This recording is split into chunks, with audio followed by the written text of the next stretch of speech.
Film की शुरुआत Paris में एक जर्जर अपार्टमेंट से होती है। यहाँ एक गुमनाम भाड़े का हत्यारा, एक किलर, कई दिनों से अपने शिकार का इंतजार कर रहा होता है। वो खिड़की से बाहर का नजारा देखता है, जहाँ लोग रोज की तरह अपना काम कर रहे होते हैं। किलर कई दिनों से यहाँ आया था, जिस वजह से उसे यहाँ बोरिंग फील होता है, इसलिए वो म्यूजिक सुनता है और यहाँ योगा भी करता है। इसके बाद किलर अपार्टमेंट से नीचे आता है और एक रेस्टोरेंट से अपने लिए भोजन लेता है। वो यहाँ चलते हुए अपने सीनियर से बात करता है। किलर कहता है कि वह कुछ और दिन इंतजार करेगा, जिसके बाद वह अपने इस काम को समाप्त कर देगा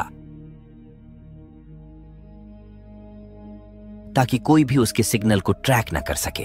आश्रय में लौटकर हत्यारा दृष्टि के प्रिज्म के माध्यम से राहगीरों की जांच करता है। शाम को लोग कम परेशान लगते हैं, तब हत्यारा अपने राइफल को सेट करता है। तभी अचानक उसे दरवाजे के बाहर कदमों की आवाज सुनाई देती है। उसे लगता है कि शायद कोई अंदर आने वाला है। वह चौकन्ना हो जाता है, लेकिन हम देखते हैं कि बाहर एक डाकिया है और वह ढेर सारा लेटर अंदर फेंक कर चला जाता है। इसके बाद हत्यारा वापस अपनी जगह पर आता है और खिड़की से अपने टारगेट को देखता है, लेकिन अभी भी उसका टारगेट होटल में नहीं आया था। हत्यारा टेबल पर बिस्तर लगाता है और कुछ देर के लिए सोता है। कुछ समय बाद घड़ी का अलार्म बजता है और हत्यारा तुरंत बिस्तर से उठता है। वह जब होटल की जांच करता है, तब वह देखता है कि उसका शिकार वहां आ चुका है और उसके साथ एक लड़की भी वहां आई थी।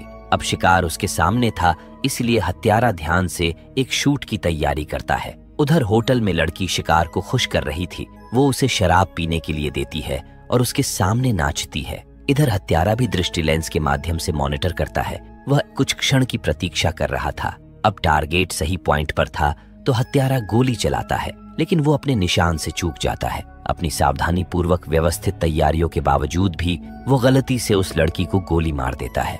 अंगरक्षकों ने हत्यारे को देख लिया था, जिस वजह से वे जल्दी से पर्दे को खींच लेते हैं। हत्यारा अपने टारगेट को मारने से चूक गया, इसीलिए वो जल्दी से सारा सामान पैक करता है और अपार्टमेंट से नीचे आ जाता है। वो अपनी बाइक लेकर यहाँ से भागने लगता है और रास्ते में अपना सारा सामान अलग अलग जगहों पर फेंकता जाता है। हत्यारा देखता है कि पुलिस भी उसके पीछे पड़ चुकी है, इसीलिए वो उनसे बचने के लिए अपनी बाइक को गलियों में से लेकर जाता है।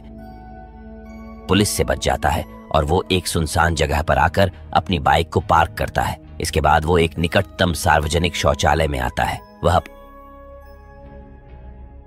अच्छी तरह से नहाता है और कपड़े बदलता है। हत्यारा शौचालय से बाहर आता है और एक टैक्सी लेकर सीधा एयरपोर्ट पर आता है। अंदर जाने से पहले वो अपना कुछ बचा हुआ सामान और एक आखिरी बंदूक को प्रवेश द्वार पर कूड़ेदान में फेंक देता है। अंदर वो चेक इन काउंटर के पास एक कुत्ते के साथ कुछ पुलिस अधिकारियों को देखता है। ये देख वो जल्दी से शौचालय में जाता है और खुद को दोबारा से साफ करता है। इसके बाद हत्यारे को उसके सीनियर का कॉल आता है, जिसने उस आदमी को मारने का घुस दिया था। सीनियर उससे कहता है कि तुम अपने टारगेट को नहीं मार पाए, जिस वजह से क्लाइंट हमारे ऊपर बहुत गुस्सा है। क्योंकि तुम टारगेट नहीं मार पाए, इसलिए टारगेट ने अपनी सिक्योरिटी बढ़ा दी है, जिस वजह से अब उसे मार पाना इम्पॉसिबल है। सीनियर की बातें सुनकर हत्यारे को थोड़ा सा टेंशन होता है, इसीलिए वो अपने मोबाइल फोन को तोड़ता है और उसे डस्टबिन में डालकर चला जाता है। वो वेटिंग एरिया में बैठकर विमान में चढ़ने का इंतजार कर रहा है, लेकिन तभी यहाँ वो एक आदमी को देखता है जिसने काले चश्मे को पहन रखा था। उस आदमी को देख हत्यारे को शक होता है और उसे लगता है कि शायद वो आदमी उसका पीछा कर रहा है। विमान में बैठने के बाद वो आदमी लगातार हत्यारे को देख रहा था। हत्यारा जब अपने डेस्टिनेशन पर लैंड करता है तो तब भी वो यहाँ उसी आदमी को देखता है। अब उसे पूरा यकीन हो गया था कि वो आदमी इसका पीछा कर रहा है। होटल में आने के बाद हत्यारा दरवाजे पर सभी चीजों को सेट करता है और एक चाकू लेकर सोफे पर बैठ जाता है, तब ये उस पर हमला कर सके। लेकिन पूरी रात इंतजार करने के बाद भी यहाँ पर कोई भी नहीं आता, इसलिए हत्यारा सुबह अपनी दूसरी क्लाइंट लेता है और डोमिनिकन रिपब्लिक चला जाता है, जहाँ समुद्र के किनारे उसका एक गुप्त ठिकाना है। अपने पते पर पहुंचने पर उसे प्रवेश द्वार पर कुछ जूते के निशान और सिगरेट के कई सारे टुकड़े दिखाई देते हैं। ये देख वो समझ जाता है कि जरूर यहाँ पर कोई आया है, कि इसे यकीन था कि घर के अंदर बिन बुलाए मेहमान अभी भी उसका इंतजार कर रहे हैं।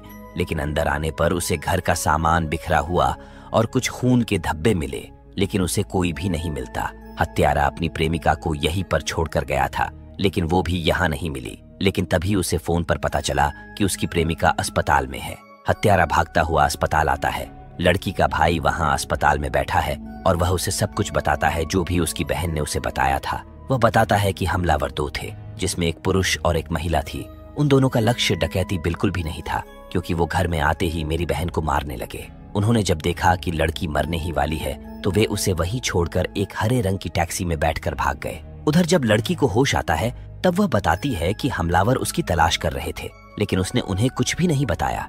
ये सुनकर हत्यारे को बहुत गुस्सा आता है, जिसके बाद वो जॉन विक मोड चालू कर देता है और अपने बैकयार्ड को खोदना शुरू करता है। वह जमीन में से सभी प्रकार की दिलचस्प चीजों से भरी एक विशेष तिजोरी निकालता है। वह नकली दस्तावेजों, हथियारों और साफ कपड़ों के एक समूह के साथ एक सूटकेस पैक करता है, जिसके बाद वह शिकार करने जाता है। हत्यारा शहर के चारों ओर घूमता है और एक हरे रंग की टैक्सी का पता लगाता है। इन्वेस्टिगेशन से पता चलता है इन टैक्सी को राइड से पहले ही बुक किया जाता है, इसीलिए हत्यारा रात में उसी कंपनी के पास आता है जहां से उस टैक्सी को बुक किया गया था। वो यहाँ मौजूद गार्ड को गन दिखाता है और अंदर घुस जाता है। वो कंप्यूटर में उस टैक्सी की तलाश करता है जो उस दिन उसके घर पर गई थी। आखिरकार काफी ढूंढने के बाद इसने टैक्सी और उसके ड्राइवर का नाम और पता निकाल लिया। ड्राइवर के बारे में सारी जानकारी लेने के बाद हत्यारा उसकी टैक्सी को कल की तारीख में अपने लिए बुक कर लेता है। अगले दिन हम उस टैक्सी ड्राइवर को देखते हैं जिसका नाम निक है। वो यहाँ अपने पैसेंजर को लेता है और उसकी डेस्टिनेशन की तरफ जाने लगता है। हम देखते हैं कि टैक्सी में बैठने वाला कोई और नहीं बल्कि हत्यारा है। हत्यारा अपनी बंदूक निकालता है, जिसे देख टैक्सी चालक उसे अपना बटुआ देता है, क्योंकि उसे लगता है कि शायद यह एक साधारण डाकू है। लेकिन हत्यारे को इस बारे में जानकारी चाहिए कि आखिर 2 दिन पहले उसने किन लोगों को पिक किया था। ड्राइवर कहता है कि उस दिन मैंने 2 लोगों को एयरपोर्ट से पिक किया था, जिसमें एक बुजुर्ग महिला और एक मस्कुलर आदमी था। मैंने जब उन्हें उनकी डेस्टिनेशन पर छोड़ा तब उन्होंने मुझे कुछ समय इंतजार करने के लिए कहा। मैं बाहर खड़ा होकर उनका इंतजार कर रहा था कि तभी मुझे अंदर से कुछ आवाज सुनाई दी। ऐसा लग रहा था कि जैसे वे दोनों किसी को मार रहे हो। वो दोनों जब दोबारा मेरी टैक्सी में आए तो उनके कपड़ों पर खून लगा था। ड्राइवर कहता है कि मैंने उन्हें वापस एयरपोर्ट पर ड्रॉप किया, जिसके बाद वो पता नहीं कहाँ चले गए। ड्राइवर की बात सुनकर हत्यारा समझ जाता है कि इसकी गर्लफ्रेंड को मारने वाला कोई और नहीं बल्कि इसका बॉस हॉजिस है, क्योंकि इसने उसके काम को पूरा नहीं किया था। इसलिए हॉजिस ने अपने 2 लोगों को इसके घर भेजा ताकि वे इसे मार सके, लेकिन ये घर पर नहीं था, इसलिए उन लोगों ने इसकी गर्लफ्रेंड को मारा। सारी चीजें जानने के बाद हत्यारा न्यू ऑर्लिन्स आता है, क्योंकि इसका बॉस हॉजिस इसी शहर में रहता है। यहाँ आकर हत्यारा सबसे पहले एक वैन किराए पर लेता है और फिर उसका नंबर प्लेट बदल देता है। अगली सुबह हत्यारा क्लीनर बनकर हॉजिस के ऑफिस के पास आता है और एक कुरियर बॉय के साथ अंदर जाता है ताकि कोई उसका चेहरा ना देख सके। अब हत्यारा अंदर आ चुका था, इसीलिए वो सबसे पहले डोलोरेस के ऑफिस में आता है। डोलोरेस उसे देखते ही डर जाती है, जिसके बाद वो उसे लेकर हॉजिस के ऑफिस में आती है। हत्यारे के आदेश पर डोलोरेस हॉजिस को कुर्सी से बांध देती है, जिसके बाद हत्यारा डोलोरेस को वॉशरूम में लॉक कर देता है। हॉजिस हत्यारे को देख उससे कहता है कि तुम यहाँ पर क्यों आए। ये सुनकर वो इसके पास आता है और इसके लैपटॉप को तोड़ देता है। हॉजिस कहता है कि तुमने मिशन के दौरान अपने टारगेट को मिस किया, जिस वजह से क्लाइंट मुझ पर बहुत गुस्सा हुआ। क्लाइंट बहुत पावरफुल आदमी है जो चाहता है कि उसके प्लान के बारे में किसी को भी पता ना चले, इसलिए उसने मुझे तुम्हें मारने का कॉन्ट्रैक्ट दिया। हत्यारा उससे पूछता है कि वो 2 हत्यारे कौन थे जो मेरे घर पर आए थे, लेकिन हॉजिस इसे उनके बारे में नहीं बताता। हत्यारा काफी गुस्से में था, इसलिए वो हॉजिस को यहाँ मार देता है और वापस डोलोरेस के पास आता है।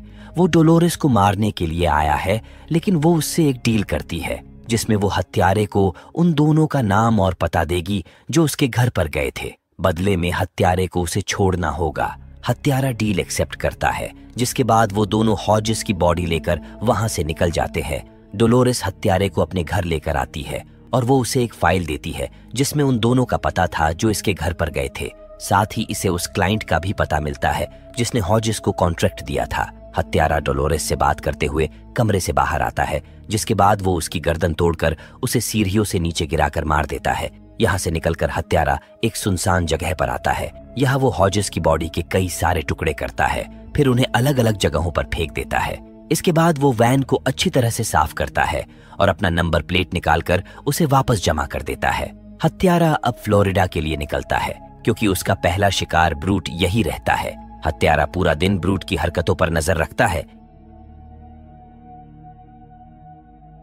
रात में अपने मिशन को पूरा करने के लिए हत्यारा ब्रूट के घर के पास आता है।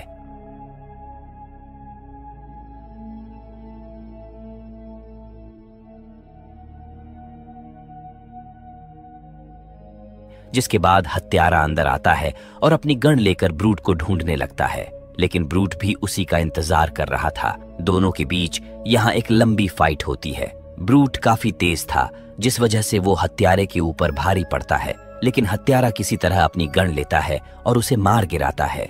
गोली की आवाज सुनकर डॉग भी उठ खड़ा हुआ और हत्यारे का पीछा करने लगा, लेकिन वो जल्दी से बाहर निकलता है और गेट को बंद कर देता है, जिससे डॉग उस तक नहीं पहुंच पाता। हत्यारा ब्रूट के घर को जला देता है ताकि उसके खिलाफ वहां कोई भी सबूत ना रहे। अपने पहले टारगेट को खत्म करने के बाद हत्यारा अब न्यूयॉर्क के लिए निकलता है, क्योंकि उसका दूसरा टारगेट वहां है। वो यहाँ एक सफेद बाल वाली महिला का पीछा करता है जिसका नाम एक्सपर्ट है। एक्सपर्ट जब एक रेस्टोरेंट में जाती है तब हत्यारा भी वहां जाता है। वो उसके बिल्कुल सामने बैठता है, जिससे एक्सपर्ट उसे पहचान लेती है कि वो कौन है। वो उसे अपने साथ रात का अंतिम भोजन करने के लिए कहती, क्योंकि वो जानती है कि हत्यारा उसे यहाँ मारने के लिए आया है। वो उसे ड्रिंक ऑफर करती है, लेकिन वह नहीं पीता। एक्सपर्ट कहती है कि हम तुम्हें मारना नहीं चाहते थे, लेकिन तुमने उस दिन अपने टारगेट को मिस किया था, जिस वजह से क्लाइंट ने हमें तुम्हें मारने का कॉन्ट्रैक्ट दिया, क्योंकि वो नहीं चाहता था कि उसके काम में कोई भी सबूत बचे। एक्सपर्ट कहती है कि मुझे पता है कि तुम मुझे यहाँ मारने के लिए आए हो। हत्यारा भी हाँ में इशारा करता है और ड्रिंक लेता है। दोनों बाहर ताजी हवा खाने के लिए आते हैं। चलते हुए एक्सपर्ट नीचे गिर जाती है। वो हत्यारे की तरफ हाथ बढ़ाकर कहती है कि मुझे ऊपर उठाओ, लेकिन हत्यारा सीधे उसके सिर में गोली मारता है। वो देखता है कि एक्सपर्ट के दूसरे हाथ में एक चाकू था। वो कहता है कि मुझे पता था कि तुम मुझे धोखा दोगी, इसलिए मैं किसी पर यकीन नहीं करता। इसके बाद हत्यारा शिकागो के लिए निकलता है, क्योंकि इसका अंतिम टारगेट वहीं पर है। टारगेट का नाम हेनरी है, जो कि एक बिजनेसमैन है। दरअसल हेनरी हॉजेस का क्लाइंट था और इसी ने हत्यारे को मारने का कॉन्ट्रैक्ट उसे दिया था।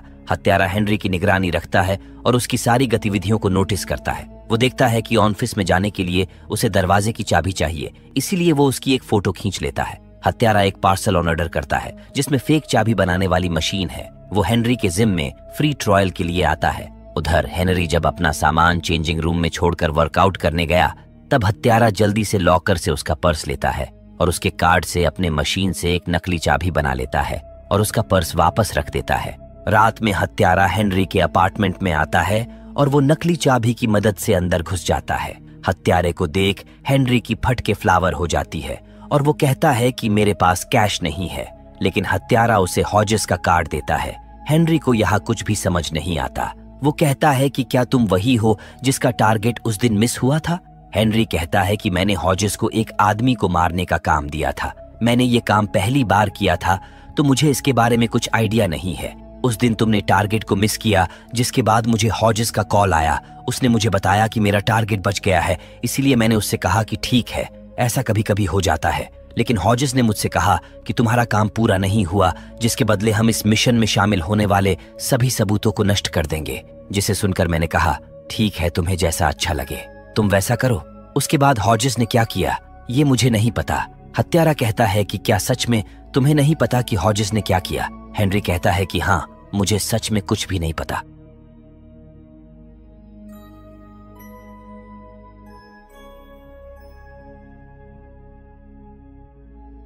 वो यहां से निकल जाता है। हत्यारा वापस डोमिनिकन रिपब्लिक आता है और अपनी गर्लफ्रेंड के साथ रहने लगता है। वो अब अपने काम से रिटायर हो गया और अपनी गर्लफ्रेंड के साथ अकेले रहने का फैसला किया।